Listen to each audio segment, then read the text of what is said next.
As the sun began to rise over the horizon, casting a soft golden light across the treetops, Suidas led the Vault Hunters toward the gates of Shadow Grove. The air was still cool with the lingering touch of night, and the town ahead seemed peaceful compared to the chaos they had endured in the forest. Suidas paused just before stepping through the gate and turned to the others. "Let's do this," she said with quiet resolve.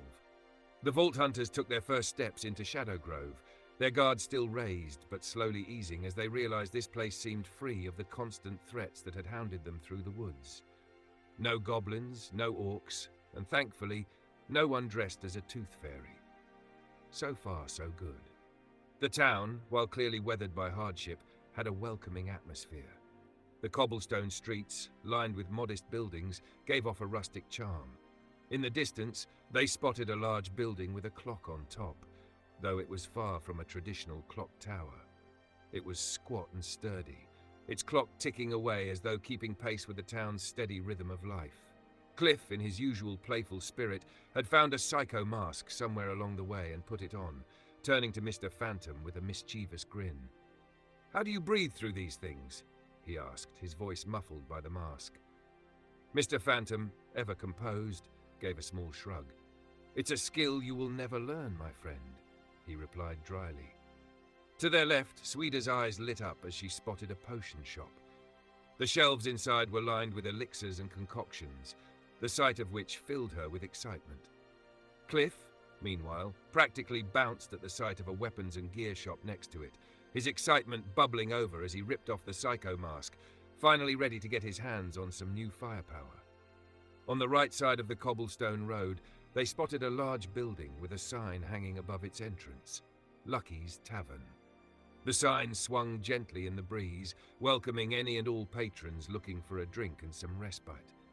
Cliff's eyes locked onto the sign, and he let out a triumphant cheer. "There's my goddamn drink!"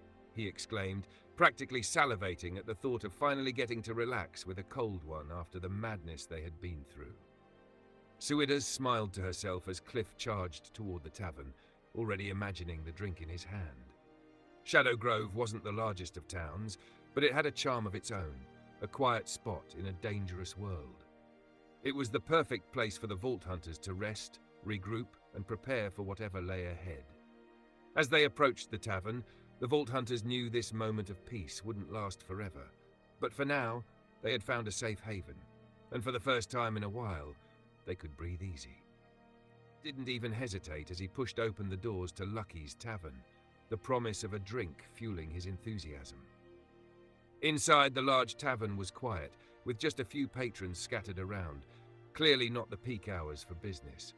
The place had a cozy atmosphere, with a long bar lined with stools, a few booths that could comfortably seat 4, and several tables dotted about the room. The warm, wooden interior and soft glow of lanterns hanging from the ceiling gave it a homey feel. On a small stage, an elf strummed a guitar and sang a soft tune, adding to the laid-back vibe. The bartender, a friendly-looking man with a broad grin, spotted the Vault Hunters as they walked in. He waved them over with a welcoming gesture. "Hey, travelers. I assume you're new around here since I've never seen your faces before," he greeted, holding out a set of menus, each lined with an array of drink and food options. Cliff eagerly grabbed a menu, his eyes scanning it as if it held the answer to all life's problems. The bartender, still grinning, leaned against the counter. "So what brings you all in this fine morning?" he asked, genuinely curious. Suidas, momentarily distracted by the massive selection of drinks on the menu, struggled to remember the message she was supposed to deliver. One drink in particular caught her eye, a potion labelled Fireball, potent and sure to burn thou ass. She raised an eyebrow at the description, a small smile tugging at her lips. "Can you give us a minute? Your menu is, large and has so many options," Suidas asked politely, trying to buy herself some time to remember what Lily had asked them to say. The bartender, Lucky, as he called himself, gave her a warm smile. "Of course, my dear. Take your time. My name's Lucky, by the way. Just give me a shout when you're ready," he said, stepping back to give them space to decide. Cliff was already engrossed in the drink options, muttering under his breath about trying every ale on the list, while Mr. Phantom studied the room silently, ever the observer. As Suidas scanned the menu, she racked her brain for the message. Lily's tab. That's what it was. But she figured they'd handle the drinks first and casually drop that into conversation once they had settled in. For now, they had a moment to relax, with no immediate danger and a tavern full of drinks at their disposal. It felt good to take a breather, even if they knew their adventure was far from over. Suidas couldn't help but laugh as she glanced at Mr. Phantom, who had ordered the notorious fireball elixir. "I can't believe you actually ordered that," she chuckled. Mr. Phantom, as composed as ever, replied in his usual understated tone, "It was purely curiosity. I wanted to see if it worked as advertised." Their moment of amusement passed, and Suidas finally remembered to pass along the message Lily had entrusted to them. "We're here to pay Lily's tab," she told Lucky, bracing for whatever reaction might come next. Lucky grinned, his eyes glinting with something more than just casual bartender charm. "Well, I assume that makes you Vault Hunters, then. I have something to show you down in the cellar," he said, pointing toward a hatch on the floor behind the bar. The Vault Hunters hesitated. Following a stranger into a cellar didn't scream safe decision. But curiosity had gotten them this far, and it wasn't about to fail them now. With a shared glance, they nodded in agreement. Lucky opened the hatch and gestured for them to follow him down. The wooden stairs creaked under their weight but held firm, leading the trio into a well-lit cellar below. As they descended, the light revealed two familiar faces waiting for them. Lily and Hector, the knight, standing there in the flesh. Before Mr. Phantom could even contain his irritation, he snapped, "Now, if you were going to be here, why the hell?" Lily, cutting him off, raised her hand. "Relax. I didn't even have a tab. We just needed to get you down here in one piece." Hector, leaning casually against the wall with his hands resting on the hilt of his sword, looked the Vault Hunters up and down before speaking. "So you made it through one of the forests in the Wonderlands. That's a good sign. But listen, Lily has chosen you Vault Hunters for a critical task, retrieving our lost members. We believe they're still alive, but possibly dead." He trailed off with a grim look. Lily immediately scolded him, her voice sharp. "Hector, don't say that. They are not dead. They're just stuck somewhere. I'm sure of it. Each of them went out on separate missions to investigate some problems we've been hearing about, specifically about Hyperius." Lucky, standing behind the Vault Hunters, chimed in. "Which is exactly why they could be dead, Lily. Hyperius is just like the other factions, fighting for the upper hand, making stronger weapons, shields, potions. You might be sending these Vault Hunters into a suicide mission." Lily held up her hand, silencing Lucky. She turned back to the Vault Hunters with a resolute expression. "We have 4 missing members: a druid with a pet owl, a tiefling with a crossbow, a rogue who's obsessed with potions and knives, and a cleric in a red cloak. They don't know you, so they might be hostile at first, but I'm sure you can persuade them. Can you help us?" The Vault Hunters took a moment to exchange looks, weighing the risks.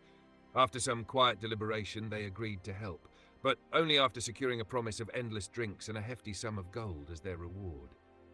Lily smiled in relief. "Thank you. The first person you should look for is the druid. She was last seen in the nearby forest, searching for magical relics that Hyperius is after. We don't know why they want them, but it can't be for anything good. You might find her near the cemetery just outside of town. She and her pet owl like to frequent that place." Lily paused, then added, "Oh, and if you haven't already, you might want to check in with Lord Sadler. You'll find him in the clock tower. He might have more information for you." With their mission laid out before them, the Vault Hunters knew their journey was far from over. Shadow Grove held more secrets than they had anticipated, and the task of finding the missing members and confronting the looming threat of Hyperius was only just beginning. The Vault Hunters soon made their way to the imposing clock tower, the plaque beside the door clearly marked Lord Sadler. Mr. Phantom, always direct, knocked once before pushing the door open and stepping inside, followed by Suidas and Cliff. The interior of the clock tower revealed itself to be a study, the walls lined with ancient tomes and scrolls. Lord Sadler, a tall, stoic figure, sat behind a large desk, quill in hand as he wrote on a piece of parchment. As the Vault Hunters entered, his eyes slowly rose from his work, taking in the sight of the newcomers. "Well, it seems the rumor is true," Lord Sadler said, his voice deep and measured. "There is a new band of Vault Hunters roaming the Wonderlands. What are your names?" One by one, the Vault Hunters introduced themselves respectfully, their usual bravado tempered by the gravity of the situation.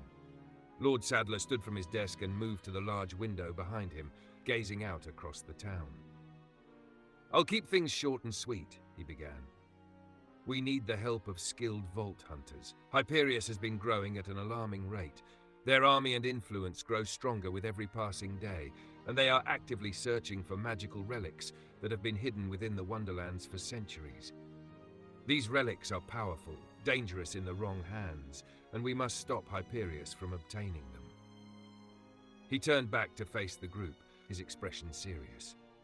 "But first, you need to assemble the lost members of the Shadow Council. They've gone missing while investigating these relics. Once you reunite them, we can work together to retrieve the relics before Hyperius does. In the meantime, I will focus on pinpointing the locations of these relics." Lord Sadler gave a final nod, his tone suggesting the conversation was over. "Good luck, Vault Hunters," he said as he returned to his desk, his quill back in hand as though the fate of the Wonderlands was just another problem to be solved on parchment. The Vault Hunters stepped out of the clock tower and onto the main street of Shadow Grove. They gathered together to sort through the new information they had received. Suidas, always ready for action, spoke first. "Okay, this shouldn't be too hard. Find some lost people and take care of business, right?" Cliff, ever the realist, scratched his head. "I don't know. It sounded more complicated than that. Hyperius? Relics? Shadow Council members missing? This ain't a simple treasure hunt." Mr. Phantom, characteristically blunt, chimed in. "Sitting around here talking about it isn't going to get shit done. Let's move." Suidas nodded, shaking her head with a sigh. "All right then, let's get to the Shadow Grove Cemetery. That's where Lily said the druid might be. If we're lucky, we'll find her there." With their next steps decided, the Vault Hunters headed toward the cemetery on the outskirts of town, ready to begin their search for the missing druid and her pet owl. The path ahead was uncertain, but one thing was clear. They needed to assemble the Shadow Council and stop Hyperius before it was too late.